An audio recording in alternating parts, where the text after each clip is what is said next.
I just wanted more. I realized that all my solos kind of sounded the same. Anytime I picked up the guitar to improvise, I always started with the same type of idea. Now, as I was growing more and more frustrated with my inability to speak musically, I started really getting into David Gilmour and Beck. So that was my introduction to the caged system. So the cage system is one of those topics that comes up quite a bit in guitar education, and each time it's brought up, it's explained as a way of visualizing the fretboard. This kind of begs the question, so what? The caged system has a very unique sound, and it actually sounds really, really good. Now, I wasn't always a caged player. As a matter of fact, I started with the 3-note per string system. The 3-note per string system, just like caged, is not only a way of visualizing the fretboard, but it also has its sound. Nothing wrong with the sound of the 3-note per string system. There's a lot of players who use it. It's a system that, like the name says, organizes the scales on the fretboard in a way that you will always have 3 notes per string. And the advantage of that is that it's easy to memorize. The positions oftentimes have pairs or more than a pair of strings that use the same exact frets, the same spacing in the fingers, and it's also a great system to play fast. And that's really why I chose the 3-note per string when I started playing when I was 15. You know, I was a typical teenager. I wanted to play fast, impress people, and that's pretty much it. So I got really good at playing using the 3-note per string system. And that was great. I could play a lot of different things. I could play fast, I could play solos, but eventually I got really frustrated with myself. And I got frustrated because I just wanted more. I realized that all my solos kind of sounded the same. Anytime I picked up the guitar to improvise, I always started with the same type of idea. 3-note per string is more of a sequence-based idea because it always has the same number of strings.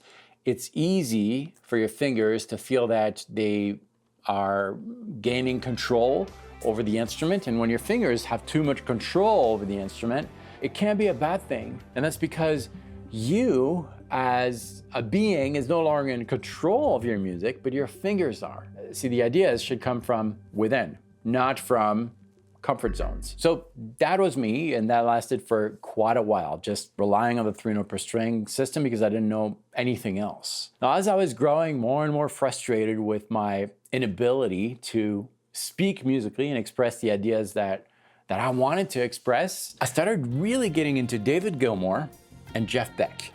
And I found that these guys had something that I really did not have. So I couldn't quite put my finger on what that thing was, pun intended, but I really wanted to play that way. So the only thing I could think of is that these guys heavily use the minor pentatonic scale, you know, the one that we all start learning. Now that scale is not a 3-note per string position. And that's actually why I kind of went away from using that pentatonic scale, because I wanted to play fast. You know, typical teenage ego stuff. So anyways, I started really listening to these guys, and even though my playing really at the time had nothing to do with what I was listening, I wanted to discover what made these players unique, and I thought there was more than just the pentatonic scale.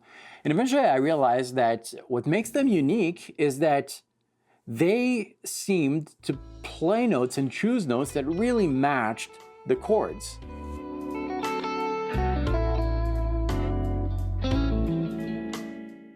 And this touches on the problem that I had with my 3-note per string system.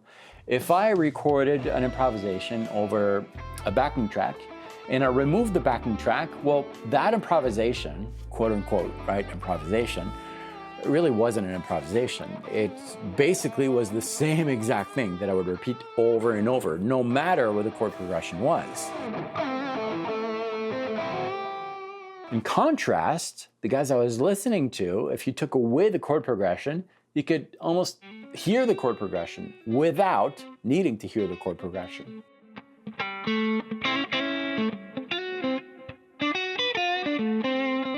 So that was my introduction to the caged system. Really quick, for those of you who don't know exactly what the caged system is, I'll make it very simple for you. On the guitar, you can fit any musical idea, whether it's a chord, a lick, a scale, in one of the following 5 buckets. Bucket 1 is for ideas that have their root on the 5th string and spread on the left side of that root.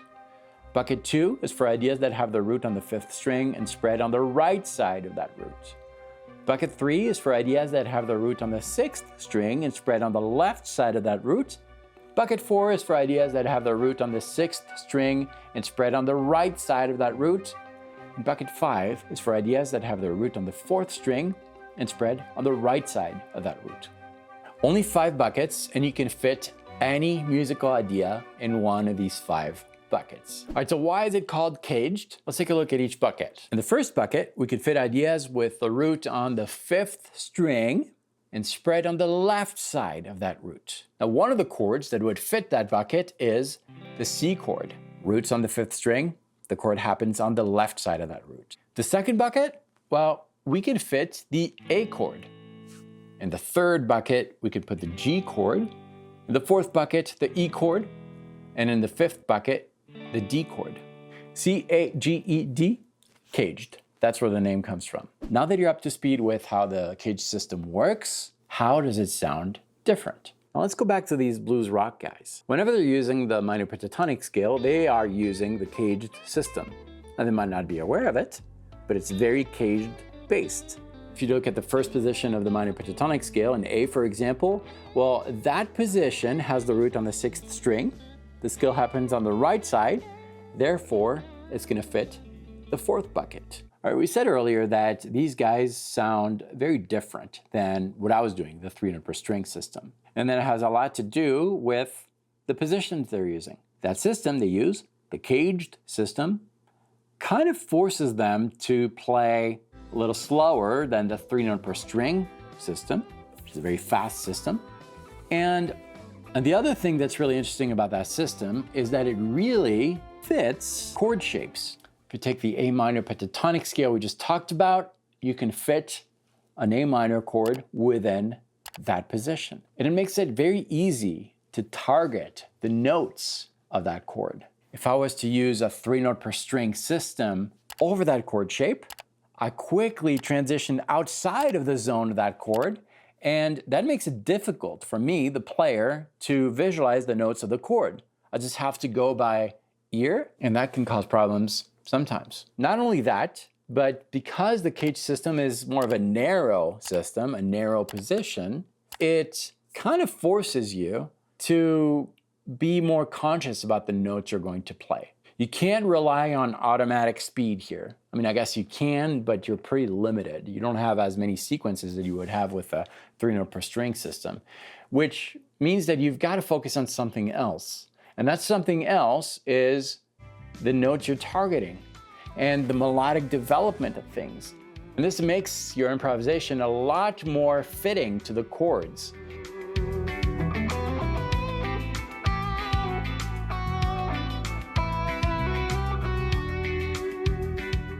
Now, the beauty of the cage system is that because you can now associate directly a scale with a chord position, it makes it very easy to improvise over chord progressions that don't follow the same key. Your chosen note is going to be super targeted, and it's fail-proof as long as you follow the chords. It's going to sound very melodic, and you're going to be able to hear that chord progression without needing to hear the chord progression.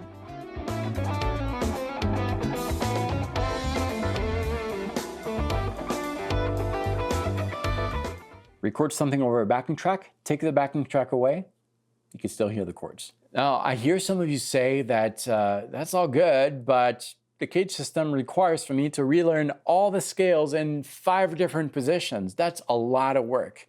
Well, the good news is that it's not, because as a matter of fact, you really don't need to memorize scales if you do this.